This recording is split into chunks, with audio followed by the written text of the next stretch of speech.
Vamos para Brasília porque a CPI dos atos antidemocráticos ouve o primeiro ex-ministro de Jair Bolsonaro. Essa investigação está em andamento na Câmara Legislativa do Distrito Federal e recebe hoje o general Augusto Heleno. Vamos acompanhar. E foi uma página ruim da vida dele, esse acontecimento desse tal documento. Mas nunca ouvi falar, nunca tinha ouvido nada sobre esse documento. Mas foi encontrado na casa dele. Sim, é lógico que ele pode ter recebido isso de alguém, mas tanto não levou a sério que deixou o documento lá na casa dele, viajou, o documento ficou lá, ele nunca podia esperar que fosse ter uma busca e apreensão na casa dele, o documento era tão secreto que estava lá exposto. Então não era um documento que merecesse todo esse cuidado. General, o senhor conhece o ministro do Tribunal de Contas da União, Augusto Nardes? Conheço, tive vários contatos com o ministro. Eu tenho vários contatos com ele? Não na presidência, eu já tinha contato com ele antes, né? Porque na época dos Jogos Mundiais Militares, ele esteve, inclusive, eu na época trabalhava no Comitê Olímpico Brasileiro e tive contato com o ministro Nardes, tenho um bom relacionamento com ele. General, tendo em vista que o senhor conhece ele, eu vou fazer uma pergunta objetiva para o senhor. Em áudio divulgado em um grupo de WhatsApp de representantes do agronegócio em novembro de 2022, o ministro Augusto Nardes, do Tribunal de Contas da União, afirma que está acontecendo um momento muito forte nas casernas, no Brasil, alegando ter informações, mas sem poder entrar em detalhes, ele garante que é questão de horas, dia, no máximo uma semana, 2 talvez, menos do que isso, para um desenlace bastante forte da nação, de consequências imprevisíveis.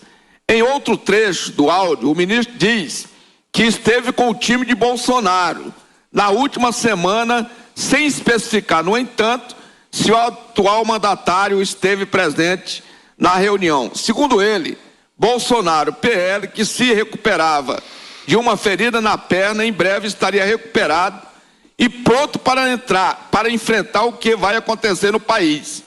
O senhor conheceu ou esteve reunido com o ministro Augusto Nardes para tratar desse assunto? O senhor tem conhecimento se o presidente Jair Bolsonaro esteve reunido com o ministro Augusto Nardes? Qual seria esse time do Bolsonaro? O senhor faz parte desse time? Mas antes da sua resposta eu vou pedir para passar o áudio do ministro Augusto Nardes aqui no nosso telão, por favor. Como eu sou magistrado e julgo muitas coisas do que estão acontecendo no Brasil, praticamente muita coisa passa pelo Tribunal de Contas da União, somos 9 lá, e a situação é bem complexa, muito complexa. É o pior momento que a nação vai viver, mas talvez seja importante para poder recuperar do país. Que nós somos hoje uma sociedade conservadora que não aceita as mudanças que estão sendo impostas. Está acontecendo um movimento muito forte nas casernas.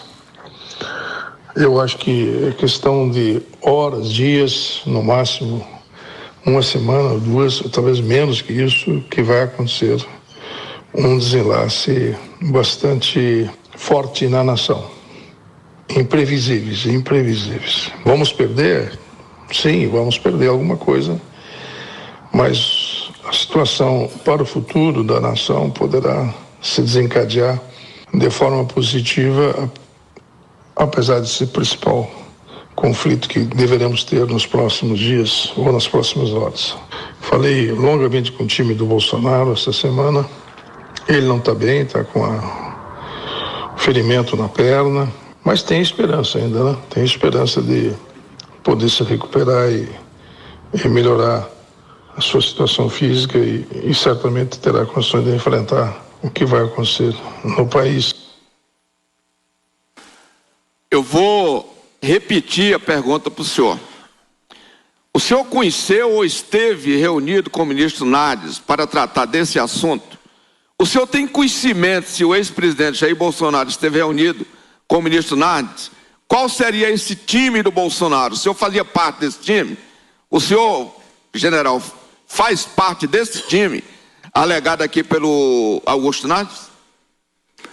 Não, eu realmente, o que o ministro conta aí, e nada do que ele fala aconteceu, então já é uma história meio fantasiosa. Eu nunca conversei com o ministro Nardes sobre esses assuntos. E não me lembro, posso não ter presenciado, eu tinha um acesso permanente ao gabinete do presidente, conversava com ele, sempre fui extremamente leal, continuo a ser, né? E acho que é dever de um ministro de Estado ser um ser político. Mas eu era um ser político. Agora, os que me cercavam, não. Essa história de time do Bolsonaro, todos os presidentes da República, eu trabalhei diretamente com 3, tem uma equipe que é mais próxima dele, em que ele confia, em que ele pode tratar de determinados assuntos que são mais reservados. Mas essa história de time não é time, é uma equipe que trabalha pelo sucesso do país, pelo sucesso do governo, e o presidente Bolsonaro também tinha esse time. Eu tinha muito orgulho se chamarem isso de time. Eu tenho muito orgulho de ter sido diretamente ligado a ele, ter sido muito fiel a ele como ministro do Gabinete de Segurança Institucional, que é uma instituição muito importante. E acho que essas outras fantasias aí não colam, porque não tem consistência, são histórias sem consistência. Tudo que ele falou aí não aconteceu nada, nada disso, daqui a 10 dias, daqui a 5 dias, daqui a uma semana, nada disso aconteceu. Então, é uma história pouco... Pelo que o senhor está falando, esse ministro é um fanfarrão, né? Não chego a esse ponto, mas não sou eu que estou dizendo. As afirmativas que ele fez, nenhuma aconteceu. Então, a única coisa que ele falou aí que tem fundamento foi a erisipela que o presidente teve na perna. Fora disso, é tudo fantasia. Pode não ter sido uma fantasia no pensamento dele, mas não aconteceu nada de palpável nisso aí. Muito bem, nós estamos acompanhando essa CPI, só para a gente situar a todos, né? É na Câmara Distrital, lá, portanto, né? A Assembleia lá do Distrito Federal. Chico Vigilante é do PT, ele estava justamente aí fazendo o questionamento ao general Heleno. Nós pegamos um trecho bom aí, né, Cristiano? Ele falando daquela suposta minuta do golpe e também essa questão aí que envolveu Augusto Nardes, que à época também gerou uma grande repercussão, Vilela. Pois é, eu senti que ele deu uma atravessada no samba, porque essa declaração do Augusto Nardes, embora uma declaração muito ruim, tem que ser criticada, é uma declaração que não pode partir da boca de um ministro do TCU. Agora, isso não tem nada a ver com o objeto efetivo da investigação. O objeto efetivo da investigação, especialmente no que se relaciona à presença do general Heleno na comissão, teria que ser a respeito de se ter havido ou não algum tipo de movimentação oficial por parte do governo Bolsonaro para ensejar, para oportunizar a prática dos atos que foram vistos no dia 8 de janeiro. Agora, infelizmente, Matos, nós temos muitas vezes uma politização excessiva. Tenta-se fazer com que as comissões acabem virando elementos para se fortalecer determinadas narrativas políticas. Isso não é bom para o país. O que todos nós queremos é que se investigue quem são os verdadeiros culpados e que esses culpados sejam punidos. E não o cidadão de bem que por vezes se manifestou e está lá preso, está sendo processado por algo que não tem relação direta nenhuma.